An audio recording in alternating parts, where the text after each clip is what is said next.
This presentation will cover techniques for improving deer habitat. Our objective is to teach you how to create a diversity of habitats that will feed and hold deer on your property.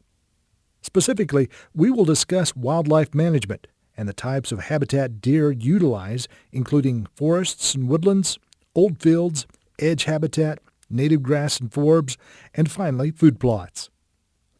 Wildlife management can be defined as manipulation of habitats or populations to meet some human-specified goal. The management of white-tailed deer generally comes down to harvest and habitat management. This presentation will focus on habitat. Habitat management is simply soil and plant management. When managing habitat for deer, our goal is to create natural plant communities in different stages of successional development. So what is successional development? It is simply the natural changes in plant communities through time. Let's imagine we are going to take a typical disc soybean field in Missouri, and we're not going to disturb that field in any way for 200 years. The first plants to grow in that field would be annual grasses and forbs. A few years later, we would see perennial plants and grasses starting to grow. In a few more years, we would expect to see some shrubs and woody plants growing. Within 10 to 15 years, we could expect some pioneer species of trees such as cedars, shingle oak, and locust. Eventually, given enough time without disturbance, we may find an oak-hickory forest where the bean field used to be. However, disturbance can disrupt this natural cycle. Frequent disturbance will give us early successional species, while little disturbance can give us late successional species. So which stage of plant succession is good for deer? The answer is all of them. The more diverse your habitat, the better your habitat will be for deer. Unfortunately, we usually see two stages of plant succession.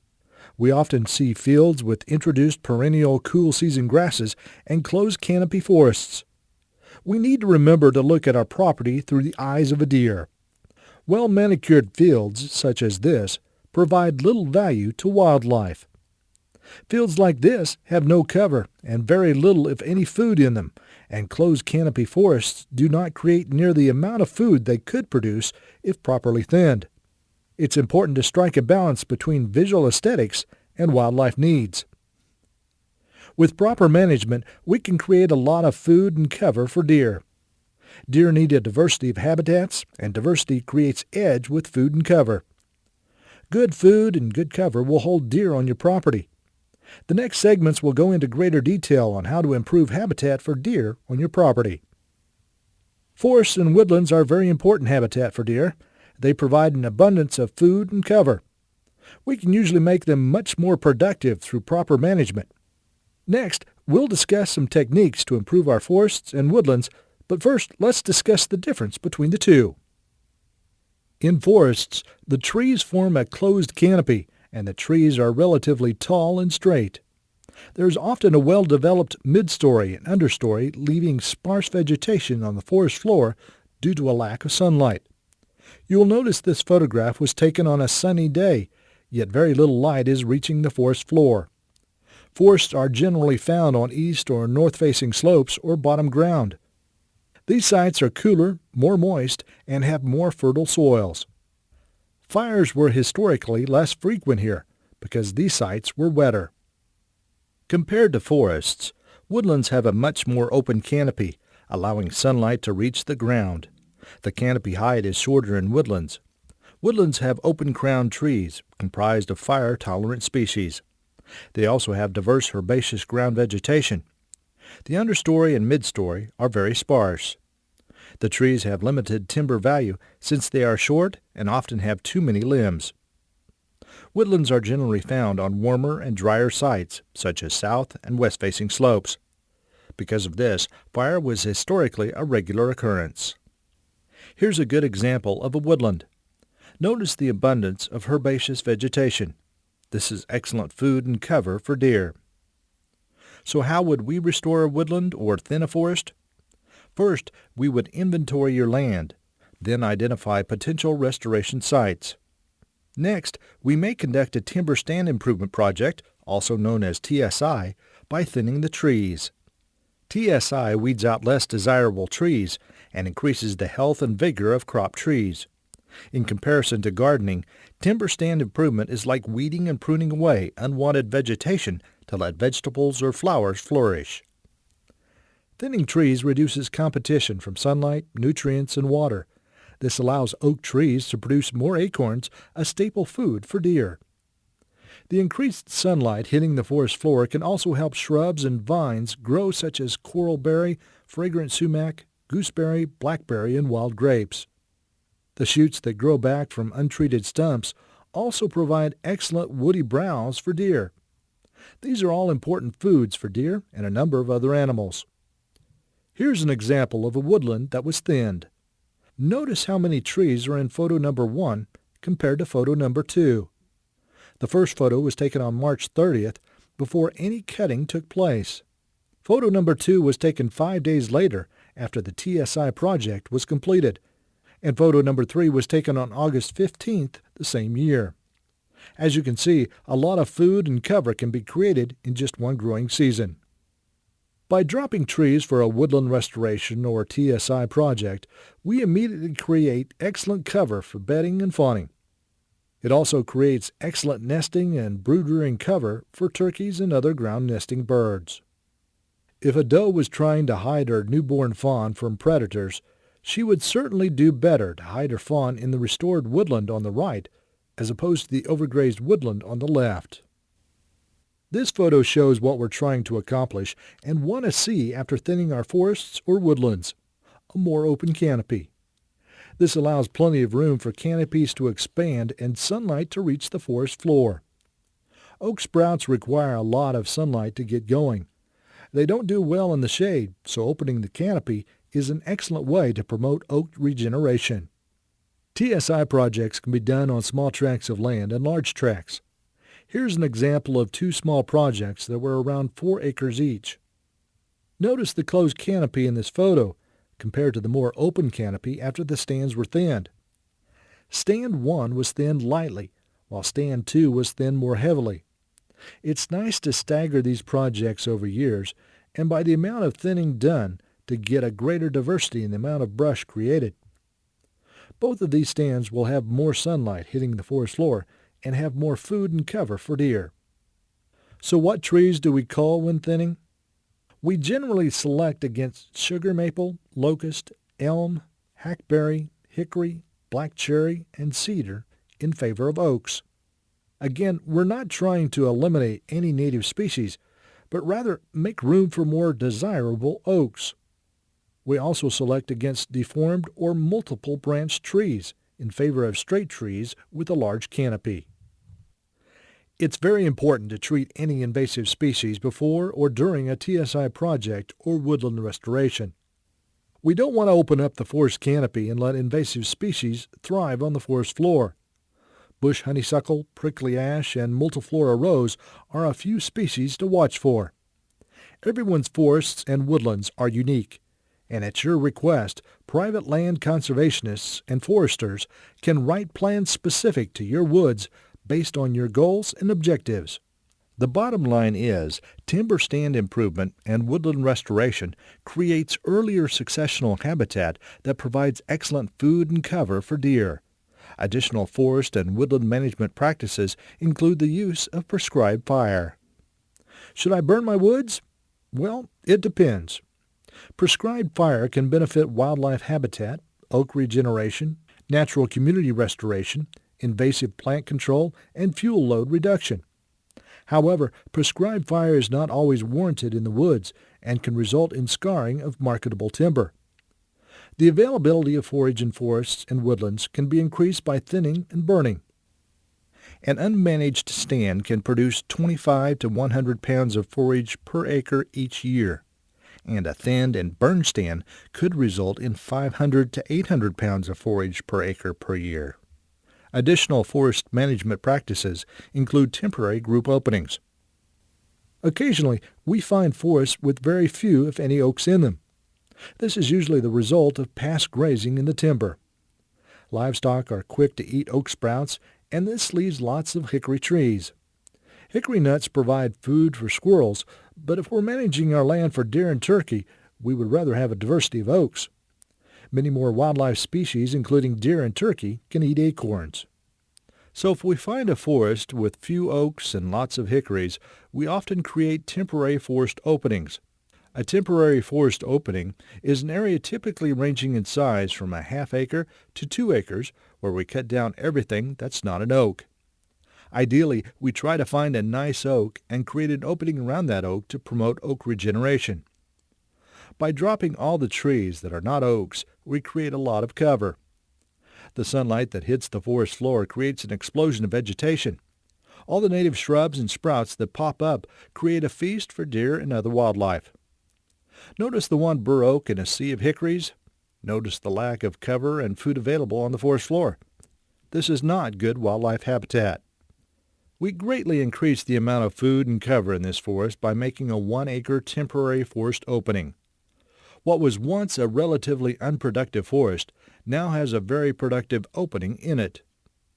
Here's an example of what a temporary forest opening can look like 5 years after it was created. These areas are very productive for years after they are disturbed. Timber stand improvement, prescribed fire, and temporary group openings are all beneficial management practices that can help diversify the stages of habitat succession on most properties. Now that we've discussed management techniques for forests and woodlands, we will now talk about our more open lands. Old fields provide excellent habitat for deer. So what is an old field? Well, it's just that. An old field that has become overgrown with trees, shrubs, and native grasses and forbs. Old fields provide a lot of food for deer. Common old field plants include giant ragweed, sumac, pokeweed, old field aster, and blackberries. Take the time to compare the crude protein levels of these common old field plants with those found in your favorite food plot mixes. I think you'll be surprised to find them very comparable. Here's an example of an old field. In this photo we can see sumac, blackberries, old field aster, mint, and goldenrod, and these are a free perennial food plot. Old fields provide great cover, too. Do you see any eyeballs staring back at you in this photo? Unfortunately, many old fields are covered with introduced grasses and invasive shrubs. These introduced cool season grasses such as fescue and brome can create a carpet choking out native grasses and forbs. Fescue and brome provide very little in the way of cover or food for wildlife. These grasses can be set back with the use of prescribed fire and herbicide, or both. It's also important to remove invasive shrubs such as autumn olive and multiflora rose. There are a number of invasive species to watch out for. We recommend having your local private land conservationist visit your property to offer guidance specific to your land. Here's an example of a field that was covered in introduced cool season grass. We burned the field on April 4th and then sprayed the field with a grass-only herbicide on April 24th. A month later, we found a number of native forbs, shrubs, and trees were there where none were before. With a few easy steps, this field went from being nearly useless to wildlife to providing very productive food and cover. Woody cover control is usually necessary in old fields too. Woody cover control is the removal of undesirable trees or shrubs such as honey locust, cedar, and shingle oaks. Again, each site is unique, and it's best to have a professional evaluate your property with you to give site-specific guidance. Indiscriminate mowing can be very detrimental to wildlife habitat. Unfortunately, many people see old field habitat as unsightly or untidy. To make it look better, some people mow without thinking of the wildlife habitat they are destroying. Brush hogs can destroy nests, remove cover, eliminate browse, and may even harm or injure wildlife. Brush hogs can promote cool season grasses and monocultures. However, brush hogs can be useful for fire break construction, food plot prep, and creating access trails. If you're interested in creating wildlife habitat, it's best to manage old fields with fire and herbicide. Give the brush hog a break. Here's an example of a field many people would mow. However, this is an excellent old field in the making. It just needs a well-timed prescribed fire to promote native vegetation, not a brush hog. By properly managing old field habitat, we create another level of plant succession and increase food and cover for deer. Edge is another important habitat for deer and a number of other wildlife species. Edge habitat is any area where two different types of habitat meet, such as where a field meets the edge of timber or an overgrown fence row in a field. Many field edges change quickly from grass or crops to mature trees. We use a technique called edge feathering to soften this transition. To edge feather an area, we chemically treat any cool season grass under any trees we are going to cut down. Then we simply cut down selected trees along the edge of the field or in an overgrown fence row. This creates dense woody cover along the edge of fields. Usually we edge feather multiple locations and try to make each spot at least 30 by 50 feet. Ideally, we'll have at least 1/10 an acre of brushy habitat per 40 acres. The felled trees will eventually decay and break down. With time, the trees will be replaced with shrubs. The shrubs will provide excellent food and cover for deer and small game for several years. Here's an example of an area that was edge feathered, then had a prescribed fire run through it. There's a lot of giant ragweed present, which is excellent food for deer. The blackberries were top-killed by the fire, but rebounded a year later, and they too provided food and cover. We can also plant shrub rows to create edge. Shrub plantings are a great way to create edge in areas with little cover. Shrubs also provide food for a number of animals. There are a number of native shrubs that can be planted to provide food and cover.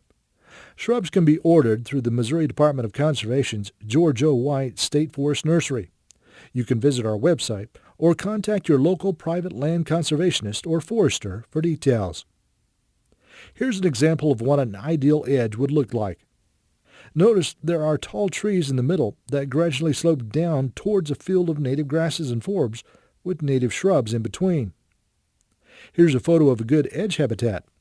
Notice there's no abrupt change from the field to the tall trees. The change is gradual, so the edge is wide and creates good habitat for deer and other wildlife.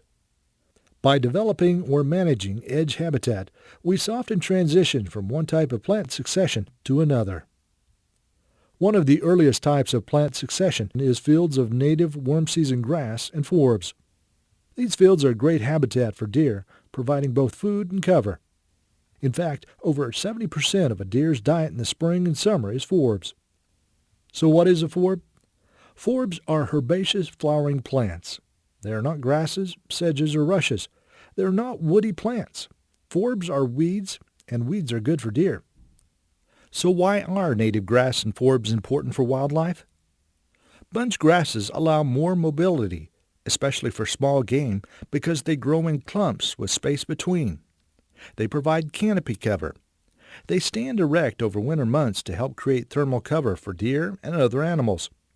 They attract insects that are a high-protein food source for quail and other birds.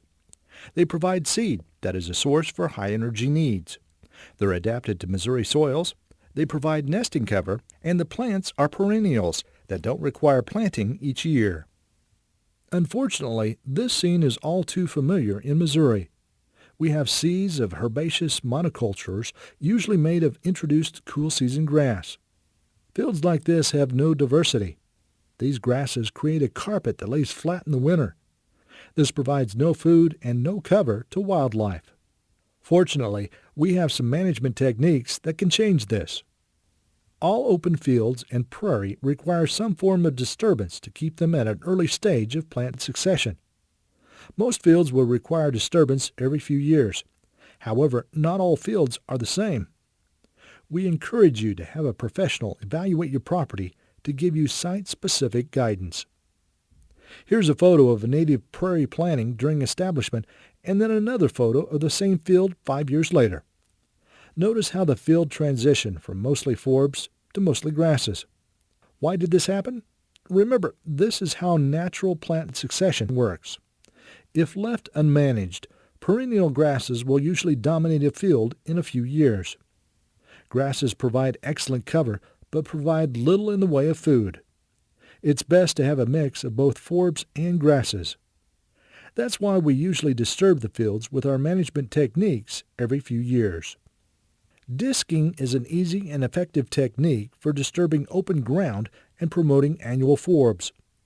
We generally recommend disking between 1/3 to 1/2 of your open fields at a time. It's important to disc along the contour of the land to avoid erosion. Can you tell where this field was disked at? It's pretty easy to see, isn't it? Notice how the area disked on the left is growing up in common ragweed and foxtail. Ragweed is great food for deer and quail. By simply disking a strip in this field, the landowner has created a lot of food. The area next to it is cool season grass and has very little, if any, food value in it. This field was solid brome. By using a few well-timed fires, this field has transitioned to a very productive prairie that provides food and cover to all kinds of wildlife. Timing is critical when burning. Consult your local private land conservationist for guidance on burning your property. Fortunately, converting cool season grass to productive wildlife habitat is not too difficult or expensive. If the land was never plowed, there's a good chance there are many seeds from native plants lying dormant beneath the cool season grass. A well-timed fall application of herbicide can set back or eradicate the introduced cool season grass and allow the native forbs and grasses to come back. To do this, we simply hay, graze, or burn cool season grass fields in August, then spray the regrowth in November. In these photos, we can see legumes, common milkweed, and common ragweed where the cool season grass used to be. This field was a complete monoculture of brome. With one well-timed herbicide application, it became a productive prairie full of food and cover for wildlife. Projects like this are relatively simple and inexpensive. The previous techniques we've discussed create early successional habitat that is very important for deer and other wildlife. Now that we've discussed natural plant communities, we will briefly talk about food plots. Food plots are a great way to attract deer and provide supplemental nutrition. There are generally two primary purposes for food plots: hunting and nutrition. Hunting plots are usually smaller with highly palatable foods for attracting deer, while nutrition plots are larger and focus on year-round dietary needs, especially in the leaner times, such as late summer and late winter. These plots are planted with foods to provide optimal nutrition, and they may not provide as good of hunting opportunities as the smaller hunting plots. As with everything concerning deer habitat, diversity is important. Generally, 3 to 5% of a property should be in food plots and contain both green browse and grains. Of course, this depends on what is available on and around your property. If neighboring properties have a lot of grain, you may plant more green browse and vice versa. It's also important to think about the time of year the plants will be eaten and hunted over. For example, most green browse will be unavailable during the late deer season, and most grain will be unavailable during the early season. So what's good to plant? There are many options, and seed can be purchased from local ag dealers and commercial vendors. We recommend having a private land conservationist visit your property for site-specific instructions on what and when to plant. Food plots can be expensive, so it's critical to make sure your soils have the nutrients they need to grow what you will be planting. The most important soil characteristic to address is the acidity. In the lower right-hand corner of this soil test, you can see the recommendation for the effective neutralizing material, which is lime, to correct the pH. If necessary, lime should be applied the fall before you plant your food plot to give it time to properly increase your soil's pH. The location of food plots is important. Ideally, food plots will be near cover and in good soil. Sometimes ridgetops and odd field borders make good locations for food plots. It's best to keep food plots away from roads, too. Don't make your food plots too small. If you plant a quarter-acre food plot, it may be eaten by the time deer season rolls around. Small food plots can lead to social stress on deer as well. You don't want your deer fighting over the available food. It's a good idea to leave half of your food plots fallow from one year to the next. These areas typically grow up in annual weeds that are great food sources for deer and other small game. Food plots are a great tool for attracting deer and supplementing their nutrition. However, food plots do not replace the management of natural plant communities on your property. Remember, it would be ideal to have around 3 to 5% of your property in food plots. Don't forget about the other 95 to 97%. The individual habitat management techniques we discussed are like pieces of a puzzle. The more pieces we put together, the better our habitat picture will look. This is where we can help. The Missouri Department of Conservation has many professionals available to help you manage your property and provide technical assistance. Visit our website at mdc.mo.gov or contact your local private land conservationist for more information. In conclusion, managing land for a diversity of natural plant communities provides cover and food for deer. And good cover and good food will hold deer on your property. And good deer habitat is great for most of Missouri's other wildlife, too.